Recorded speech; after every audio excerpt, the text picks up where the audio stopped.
आज पूरे देश के साथ साथ दिल्ली में भी मुहर्रम का शोक मनाया जा रहा है। इमाम हुसैन के मानने वाले आज सड़कों पर जुलूस निकालकर उनका मातम कर रहे हैं। करीब 1400 साल पहले आज ही के दिन इराक के करबला में मुसलमानों के पैगंबर हजरत मोहम्मद साहब के नवासे इमाम हुसैन और उनके 71 साथियों को बड़ी ही बेरहमी से कत्ल कर दिया गया था।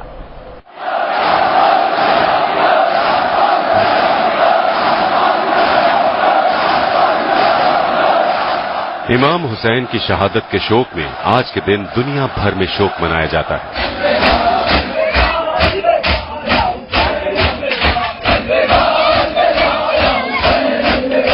इमाम हुसैन मुसलमानों के पैगंबर मोहम्मद साहब के नवासे थे, जो करबला की जंग में अपने 71 साथियों के साथ शहीद हुए।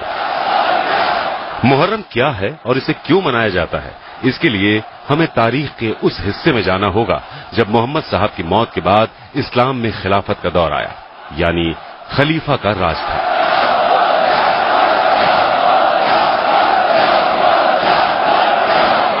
खलीफा को पूरी दुनिया के मुसलमानों का प्रमुख नेता माना जाता था। पैगंबर मोहम्मद साहब के गुजर जाने के बाद लोग आपस में तय करते थे कि उनका खलीफा कौन होगा, मगर कुछ लोग तलवार के दम पर इस ओहदे को हासिल करना चाहते थे। उन्हीं में से एक था सीरियाई सुल्तान यजीद इब्ने माविया, जिसने खुद को मुसलमानों का खलीफा घोषित कर दिया और लोगों पर इस्लाम के नाम पर जुल्म ढाने लगा। और जब इमाम हुसैन ने इसका विरोध किया तो यजीद ने फरमान जारी करके पैगंबर मोहम्मद साहब के नवासे पर समर्थन और रजामंदी का दबाव बनाया और कहा, अगर हुसैन राजी न हुए तो उनका सिर कलम कर दिया जाएगा। मगर इमाम हुसैन ने कहा, मैं एक पापी, बेईमान और खुदा रसूल को ना मानने वाले यजीद इब्ने माविया का आदेश नहीं मान सकता। इसके बाद सऊदी अरब में अपने वतन मदीना को छोड़कर इमाम हुसैन हज के लिए मक्का चले गए, मगर यहां भी यजीद ने अपने सैनिकों को श्रद्धालु बनाकर उनका कत्ल करने के लिए भेज दिया। चूंकि मक्का में खून खराबा हराम है, लिहाजा जैसे इस बात का पता इमाम हुसैन को चला तो उन्होंने अपने परिवार और करीबियों के साथ मक्का छोड़ दिया, मगर यजीद की फौज ने उन्हें इराक के करबला में घेर लिया। सन 680 ईस्वी में उर्दू कैलेंडर के पहले महीने मुहर्रम की 2 तारीख को इमाम हुसैन करबला में थे और यहां उन्होंने यजीद और उनकी सेना को इस्लाम के सही मायने समझाने की बहुत कोशिश की, मगर वो ताकत और दौलत के नशे में इस कदर चूर था कि नहीं माना और उसने इमाम हुसैन को अल्टीमेटम दिया कि या तो वो यजीदी की खिलाफत का समर्थन करें या जंग करें। हुसैन जंग नहीं करना चाहते थे क्योंकि उन्हें अपने नाना मोहम्मद साहब से ये सीख मिली थी कि इस्लाम जंग का नहीं, मोहब्बत का नाम है। यजीद ने इमाम हुसैन पर दबाव बनाने के लिए उन पर नहर से पानी लेने की पाबंदी लगा दी, जिससे हुसैन के कुनबे में मौजूद छोटे छोटे बच्चे और बूढ़े और औरतें प्यास से तड़प उठे।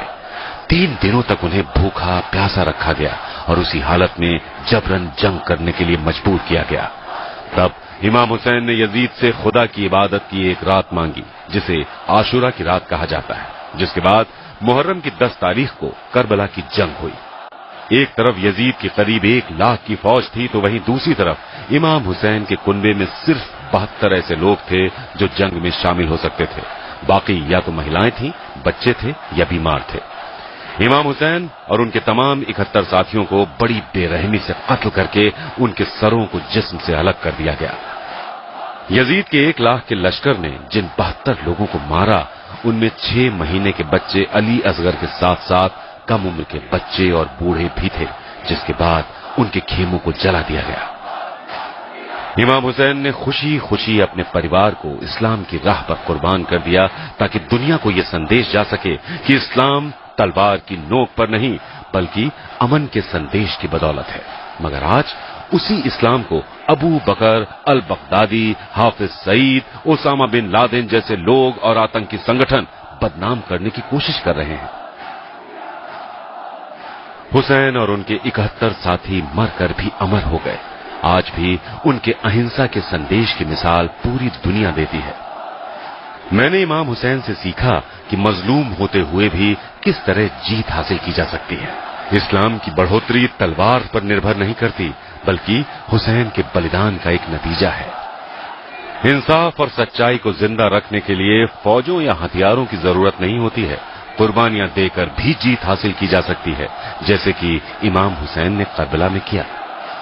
इमाम हुसैन की कुर्बानी तमाम गिरोहों और सारे समाज के लिए है और ये कुर्बानी इंसानियत की भलाई की एक अनमोल मिसाल है।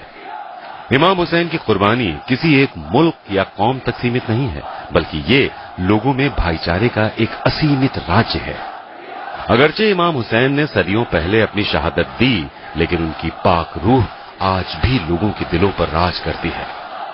इमाम हुसैन और उनके साथियों पर हुई ज्यादतियों के गम को मनाने के लिए यूं तो हर मजहब के लोग शरीक होते हैं, जिनमें बच्चे, बूढ़े, जवान और औरतें सभी शामिल होते हैं। इस जुलूस में आशूरे के दिन की याद में ताजिए और अलम निकाले जाते हैं। करबला आज भी हुसैन के मानने वालों का सबसे बड़ा तीर्थ स्थल है, जहां मुहर्रम और अरबईन में करोड़ों की तादाद में जायरीन आते हैं। ब्यूरो रिपोर्ट, दिल्ली आज तक।